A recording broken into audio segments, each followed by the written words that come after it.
sa nomination en qualité de professeur associé à la faculté des sciences économiques de l'université de Kinshasa, le professeur Vital Kamerhe a eu l'honneur de recevoir dans son cabinet de travail une délégation importante de professeurs de cette faculté venus lui remettre officiellement sa toge de professeur de l'UNIKIN.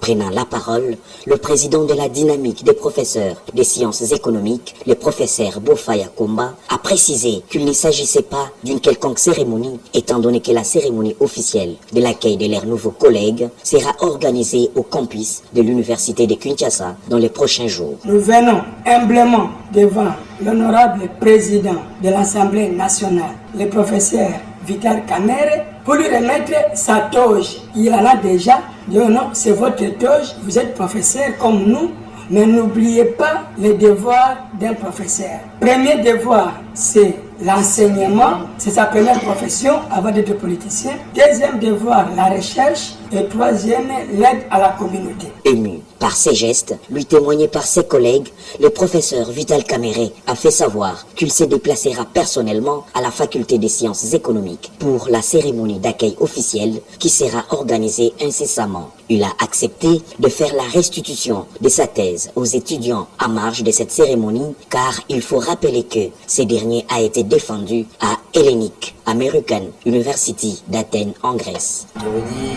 merci beaucoup. J'ai vu monter moi-même sur la colline inspirée. Je suis très heureux de réintégrer notre milieu naturel. Ma première profession, j'aime ça à l'aise quand je transmets la connaissance. Et encore l'avantage du fait que j'ai introduit le facteur langue, la rhétorique. Vous le savez très bien, tant que nous ne saurons pas nous réapproprier notre identité, nous n'allons pas avancer. Il faut que la maman qui est au village comprenne ce que le président Tshisekedi est en train de dire à Kinshasa en français, où la première ministre Souminoa, quand elle va venir défendre son programme, ça aurait été intéressant que cette défense se fasse en Kikongo, Swahili, Chiluba et Lingala, mais on n'en est pas encore là. Mais je voudrais aussi profiter de l'occasion pour vous dire les exemples de thèses que je vais vous déposer. C'est en anglais, en français, en Kikongo, en Chiluba, en Lingala et en Swahili. Merci, je vais me rappeler toujours le rôle de l'enseignant, transmettre les connaissances et puis aider pour la communauté. La recherche, ça c'est automatique. Il a salué par ailleurs le parcours de beaucoup de ses étudiants devenus aujourd'hui professeurs, dont certains étaient membres de cette délégation. Il a promis d'user de sa qualité de président de l'Assemblée nationale pour mettre au profit de cette institution les réseaux des savants et scientifiques qu'il vient de rejoindre. Il s'est aussi engagé à mener un plaidoyer pour que l'UNIKIN retrouve sa lettre de noblesse, un exercice qu'il va faire pour promouvoir aussi l'enseignement universitaire.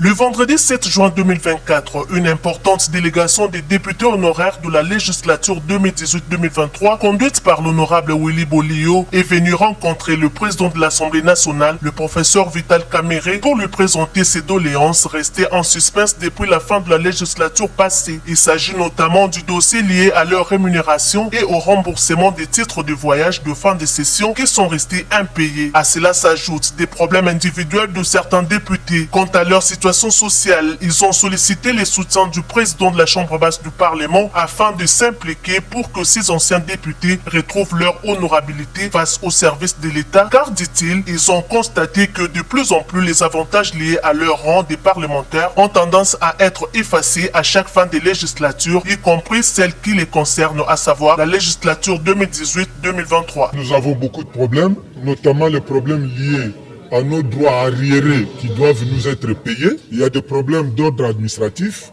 liés à nos passeports diplomatiques qui sont expirés. Il y a des problèmes liés aux autorisations de sortie. Lorsque nous devons nous déplacer avec des passeports diplomatiques, il faut nécessairement avoir des autorisations de sortie. Et tous ces genres de problèmes avec les problèmes des soins médicaux, de prise en charge. Et donc, tous les problèmes sont consignés dans notre mémorandum et nous les avons transmis au président de l'Assemblée nationale. Par ailleurs, ils ont sollicité que le président Vital Kamerhe intervienne pour que, parmi eux, ceux qui sont éligibles à la prise en charge de la sécurité sociale des parlementaires puissent jouir de leurs droits. Le président Vital Kamerhe a été réceptif à 100% à toutes leurs revendications et a instruit la questure de se pencher minutieusement sur ces questions afin de remettre les honorables députés honoraires dans leurs droits.